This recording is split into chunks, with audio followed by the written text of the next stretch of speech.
We have a fantastic field of racers again this year. One of the biggest 10K wheelchair races in the country, a field of 94 athletes, 12 of them under 20. You have to stay pretty focused. Everybody's out there warming up. You have to remember that it's your race and don't let, maybe they're warming up quicker than you. Don't let that scare you. I'm the youngest competitor in this race because I'm only 12 and the other guys are like 17 and 18. So I'm really nervous. I'd say it's more anxious than nervousness. You're ready to get it on, see what you can do against the top guys in the world. And I'm just hoping to do my best. Zach was born with spina bifida, a birth defect that affects the spinal column. Some of the other racers are amputees or have been paralyzed in accidents. But this is a race. The clock doesn't care who has one leg or two. It's going to be hard work and determination that pushes these athletes through the course and over any obstacles in their way. Now, what a course this is for these wheelchair racers. It's considered one of the tougher courses in wheelchair racing events across the country. You want to get off to a good start, see where you can get. I go out there every race hoping to win, and of course you can't do that every time, but you got to have the drive in you. And the lady wheelchair participants are off 1 minute behind the men. I really want to pass other people, and I don't like to finish last, but the most important thing is finishing anyway. 3 miles in, a steep climb that lasts nearly a mile. Cardiac Hill.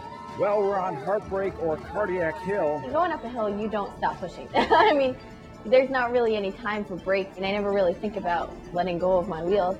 Life with a disability or health problem can be an uphill battle. But attitude and determination are huge factors in how these teens get over the hurdles they face. What obstacles do people with disabilities face every day?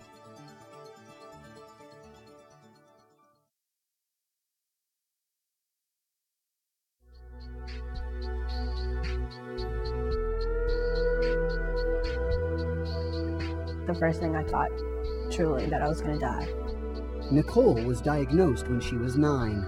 It just hits you in the gut. It's something you would never expect, think about at all. It was something that really hit hard. Nicole had liver cancer. I was thinking I have my life to live, and for it to be cut down very shortly, it scared me. It really scared me. Different types of cancer can be caused by different things. Smoking can cause lung cancer. Too much sun, skin cancer. Some cancers are seemingly random, and some have a genetic component. The first thing I thought about was my grandfather, because just like a couple of years before that, he died of liver cancer, and that was the first thing that really popped into my mind. So it was a scary thought. Getting sick can be extremely scary, and it's especially hard to understand when it's something so out of your control and strikes so suddenly. I was diagnosed with arthritis when I was 8 years old in the 3rd grade. And over the next year, the pain got worse and spread. My ankles, my fingers, my knuckles, my wrists, shoulders, neck, back, you name any joint probably has arthritis. It's been 6 years, and she's had to deal with her disease every day. Each day is a new day and new pain. There are exercises and medications to help, but no cure. Fortunately for the majority of teens, their symptoms fade as they enter adulthood. Until then, Allison has to deal with the pain and uncertainty, just like Christine. And the ophthalmologist did a whole eye exam, and they said I either had optic neuritis, an inoperable brain tumor, or multiple sclerosis. And so the next day I had an MRI, and I came home from my soccer game that day, and my parents' eyes were red, and then they sat me down and told me that I had multiple sclerosis. The medicine injections are going okay?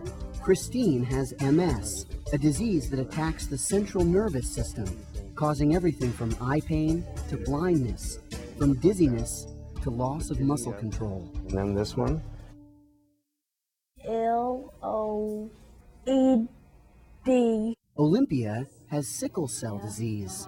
Sickle cell is a really serious blood disorder that is inherited, and children who have sickle cell have a lifelong condition that can give severe pain that's worse than any other pain most people can experience. Olympia swells a lot. She complained of abdominal pain a whole lot in her legs, where she gets stiff, where she can't walk. Her red blood cells are shaped incorrectly, making them unable to carry oxygen through the body efficiently. It's just like if you put a tourniquet on one part and just let it stay there, and there's no blood flow, and that part starts to hurt because it's starving for oxygen, and then it starts to really get damaged, and that's what gives you the pain. Olympia has dealt with the pain her whole life, but recently she had more complications. A stroke that left her blind in one eye. It's been terrible since then, trying to see. So with all the setbacks these teens have overcome, sickle cell pain crises, blindness, arthritis flare-ups, multiple sclerosis, cancer, how do they keep going? They each have their own way. Resilience is a type of strength that comes from inside that can be developed, but it is a skill. And it's something that you learn bit by going through some of these difficult moments. Christine takes it one day at a time and appreciates her good days. She does what she can to stay healthy, and she doesn't worry about when her next MS episode will happen. It's supposed to happen every like 10 years, and I had 2 in 2 years. But I've been healthy ever since.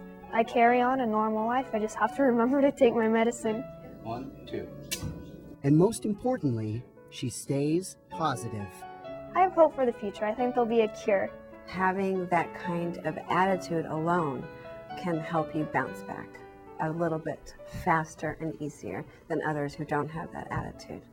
Olympia and Allison both say they don't let their health problems define them or rule their lives. No matter what new symptom they experience or how many times they have to go to the hospital, who they are is what's important. I don't feel that I'm different from anyone else. I still have a whole heart, and I think I'm the same as anyone else. You know, just be happy with who you are, not that you have a disease or anything. Don't make it the big important thing in your life. Just be who you are. And Nicole? After she fought through a year of chemotherapy and radiation treatment, doctors told her that the cancer was gone. I'm happy to be alive. That's the only thing I can really ask for. And if I have problems on the way, I'm here to beat them. I beat cancer. Her mom says that Nicole changed because of her ordeal. Changed for the better. I think she is a much more caring person. I think she has realized that life is short, and she's going to make the best out of it, whether it's to better her, to better somebody else. At points I felt, why me? But I had to put more emphasis on trying to be strong and trying to fight this, because I wasn't going to let it get me. With the support from my mom, my aunt, and everybody, it just made me continue to fight for it. I just don't want to be a vegetable. Sitting out on the couch, eating potato chips all day. Oh! I want to get out there and do stuff, thrilling stuff, like hockey, rock climbing, going to Peru. I feed off people's reactions. When people are just taken aback. Well, we had no idea that there was anything wrong with his leg until he was born. And it was initially, it was a shock. Hunter was born with only one full leg. He doesn't know anything else. I just grew up knowing that I was different, and it was like, wow, this is pretty cool. I mean, I'm different than other kids. I can do some things that other kids can, and kids can do some things that I can't. And you know, I thought it was just pretty cool.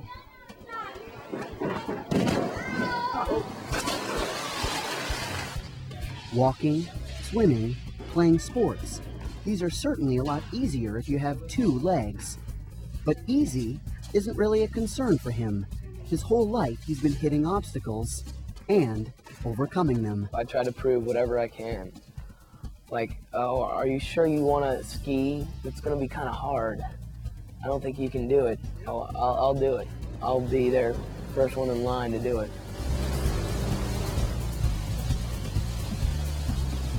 I just learned how to ski this week.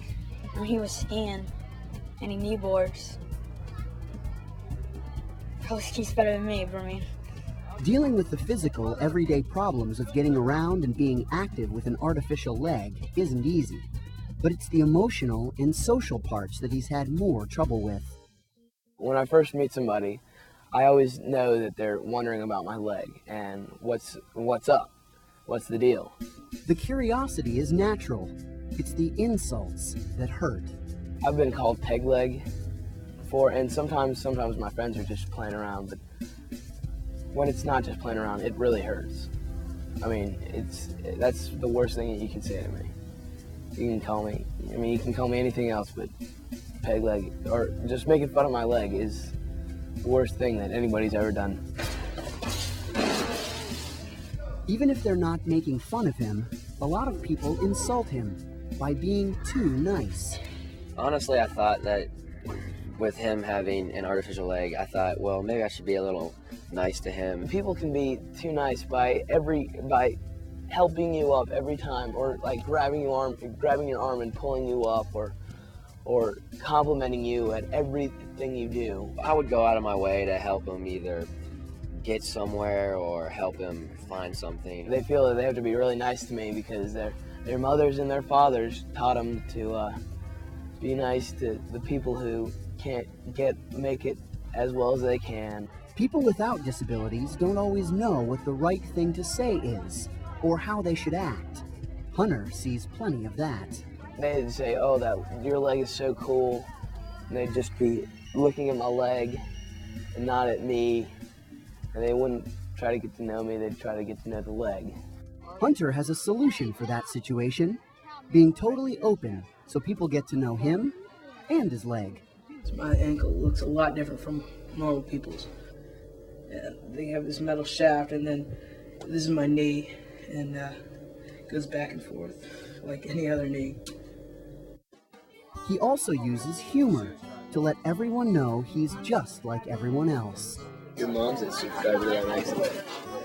Son, I'll beat you down. He's saying, your mama jokes. Oh, he was doing all those, the insults. Your mom's a one-time. Shut up! At first I didn't know what to do, but then he started doing it to me, so then I started doing it to him. Sometimes I think that people are afraid of offending me. We started getting better acquainted, and then eventually we just started making jokes about each other, and we had a really great time. And then I was like, you're just a whole nother person inside. Other times I just have to say, hey, I'm a normal guy. Just treat me like a normal guy.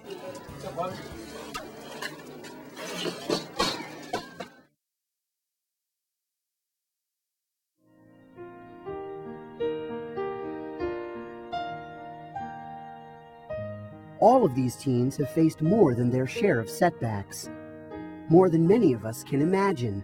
Cancer and chemotherapy, multiple sclerosis, sickle cell pain episodes, and emergency room visits.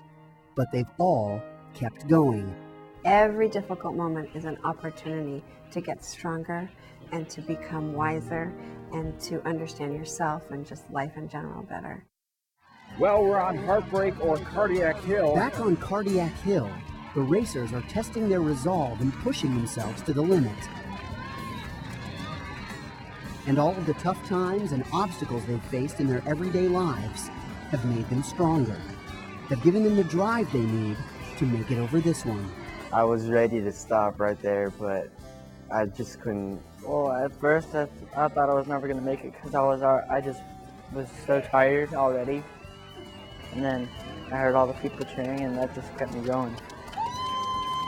There's a traffic light at the top of the hill, and I'm like, okay, just a little bit more of the traffic light, and then it's all downhill from there. And just keep telling myself to finish the race no matter what. 30 minutes after the start, all the racers have crossed the finish line. With the hills, the bumps in the road, it wasn't just muscle that got them there. It was attitude. I know not to stop. I'd never stop. I'd never give up. How do you handle setbacks and obstacles in your life?